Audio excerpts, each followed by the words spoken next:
Hey guys, Joy here. So this absolutely scrumptious, yummy, flavor-packed, and super healthy apple crisp is just as it should be. Crisp and crunchy on the top, and soft but not soggy on the bottom. This is probably going to become a favorite in your home like it is in my home, and the best part of this apple crisp is that you can enjoy it all throughout the year. In the summer, we like to have it chilled. In the winter or in the spring, it's really damp and cold right now, so I serve it warm with a nice big glob of vanilla ice cream.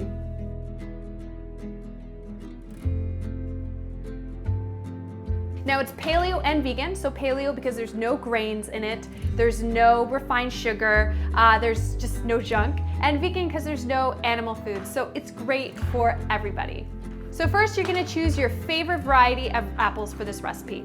I personally love Pink Lady apples and Royal Gala apples, but I've also made many crisps and cobblers with pretty much every single apple, and honestly, they all work.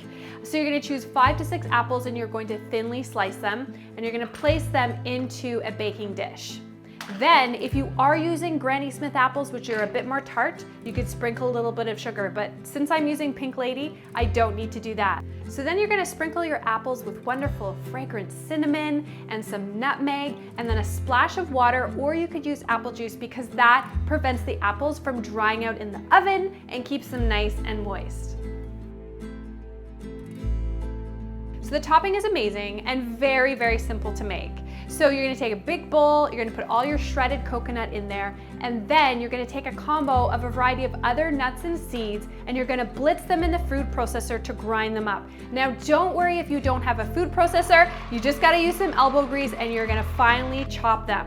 So I used sunflower seeds and walnuts and almonds, but honestly you can use any nut or seed you want. And if you wanted to make this nut-free, like no problem, just omit the almonds and the walnuts, and you could use pumpkin seeds and sunflower seeds. You could just add in more coconut and it would be equally as delicious. So once you've blitzed them, you're gonna combine all your nuts and seeds and your shredded coconut together.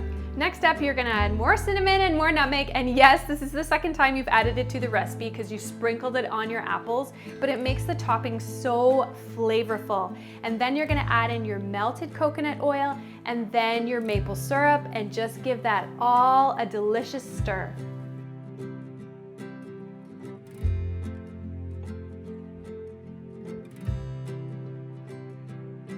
I would recommend at this point, give your topping a little taste test. Does it need anything? Does it need more cinnamon? Do you want it a little bit sweeter? Then feel free to add some more maple syrup. This is up to you, it's your recipe. Make sure your oven is preheated to 350 degrees, and then you're gonna take your baking dish with your apples, and you're simply going to spoon the topping on top of your apples. Now, if you wanna have it nice and thick, like if you like a good crispy crunch to it, you want the topping to be thick. If you're using a larger baking dish, it's really no problem. Honestly, this apple crisp could really go in any size baking dish. Larger baking dish means thinner crust, smaller means thicker crust, thicker apple layer. So then you bake it for 25 to 30 minutes. Basically, you want the apples to be tender, not soggy, because then you've cooked it way too long. And if you notice that the top, take a peek at it at 20 minutes. If you notice the top is starting to burn, you could put a piece of tin foil on top. Your house is gonna smell amazing. Those apples combined with all those fragrant, delicious spices, oh my gosh, it is just so, so good.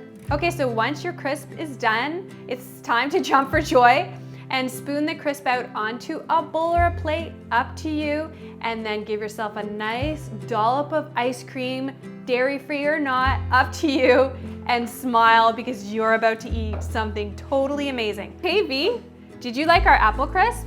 It was good, eh? So once you've made this recipe, a few days later, you can totally reheat it just for 10 minutes if you want to have it warm, or you could have it straight from the fridge. But I do recommend keeping it in the fridge. It keeps for about up to a week after you've cooked it. So the full recipe is in the description box. And if you want a printable copy of this recipe, just go to my blog. There's a link there to joyoushealth.com, and then you can print out a print-friendly version of this recipe.